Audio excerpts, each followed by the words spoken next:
What's up, StarCraft fans? My name is Canotix, and welcome back to Alt-P. Today we're going to be looking at a very recognizable arcade game, Nexus Wars, currently being developed by Lil Man. Before we get into everything, a quick reminder, this video is solely meant to inform you about the game as a beginner, so when you hop into it the first time, you're only a little bit lost. So, Nexus Wars is a tug-of-war game in which two teams of 4 players each command a builder. The builder is the only unit you have control over until much later in the game. The builder is used to create buildings from which your units spawn. The units you spawn from the buildings are completely out of your control. That being said, Nexus Wars is a much more strategic game than it is a skill-based game. Which unit you choose, how to lay out your spawning buildings, where you lane your units, when you increase your income over your army, when you get upgrades, all of these are just a few choices you'll have to make in Nexus Wars. Before we expand on those ideas, let's take a look at the map. As you can see, simple is the theme here. The map is mirror on both sides, giving both the left team and the right team equal access to both the top and the bottom lanes on their respective sides. For the first 5 minutes of in-game time, there will be rocks blocking the exact center of the top and bottom lanes on the top tier. This is to prevent building there straight away. Each team's builder can only access the top and middle tier of the map on their side. There are 3 tiers when it comes to each side of the map. The topmost tier houses your Nexus, the target of your opponent. The middle tier is an open area down the ramp of the top tier in which builders are free to enter and build in. The lowest tiers are the 2 lanes separated by water. Your builder cannot access this lane and will be forcibly teleported back when you attempt to access it. Only units and heroes may enter here.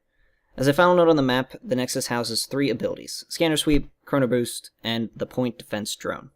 All 3 work exactly as they do in melee StarCraft, short of Chrono Boost, which allows you to actually boost any building on your team.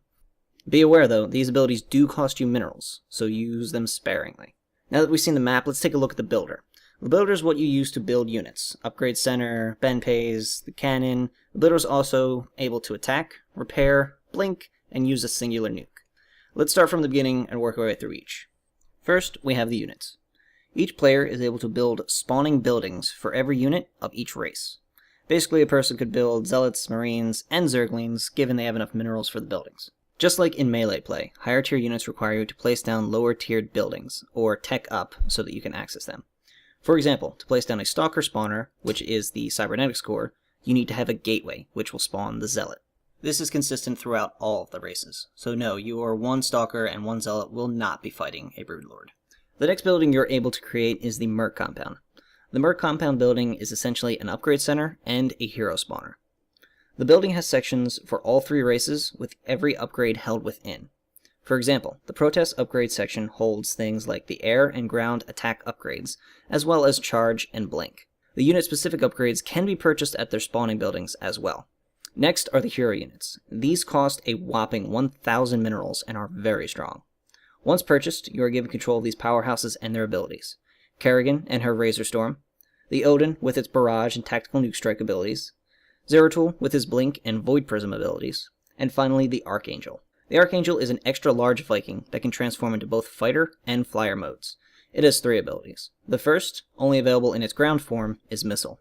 The second, only available in its air form, is Barrage. The third, available in either form, is Repel.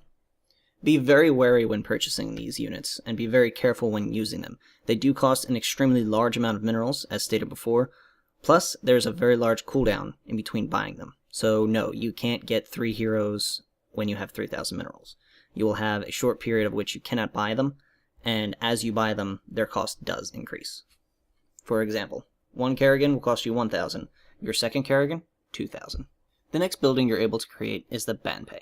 The Banpei, which is most likely mispronounced, is an upgradable pylon that greatly boosts your income at a hefty cost.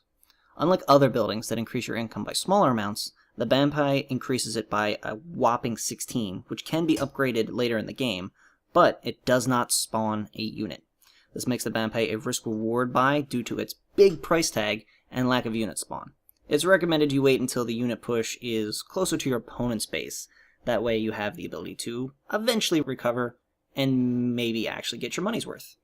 The next building you're able to create is the Cannon. The Cannon is a Protest cannon that costs 150 minerals with a 300 mineral upgrade, making it into a Chalupa cannon. Look, I don't know guys, it's just what the upgrade says. Anyway, This is the only static defense you can get, and you are allowed 2 on the field at any time, per builder. That's right, folks, you guessed it. At any given time, you could have 8 chalupas in the field. I think I'm going to go to Taco Bell. With the buildings out of the way, let's look at what else your builder can do. Like any other unit, the builder can attack. Though its damage is low, it greatly helps in the beginning with large pushes, considering your builder can't be killed. The next standard ability is Repair. This ability allows you to repair any unit or building on your team. You want to repair a Baneling? Go for it. Your first special ability is Blink. It's a fast mini teleport with a super low cooldown for fast maneuvering and safety measures for when you're stuck in between a building. Your second special ability, which is also your strongest ability, is the Nuke. This ability works just like a Ghost Nuke, reticle included. The major difference is that it's an almost instant cast and it one-shots all units.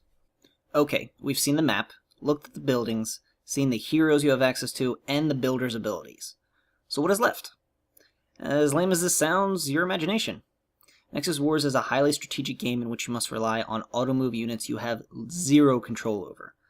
The things you can control are your resource management, your unit's composition, your timed upgrades, your income upgrades, when you get them, which order you get them in. These are all elements you'll find in Nexus Wars, but it's not the only things you'll find in there. There is no limit to the strats out there, but there is a limit as to what I can cover in these small videos. So, go forth, find the best strats, and I'll see you guys in the arcade.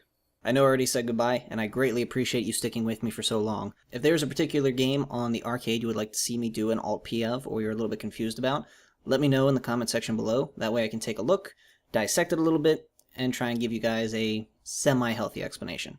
Thanks again, and see you later.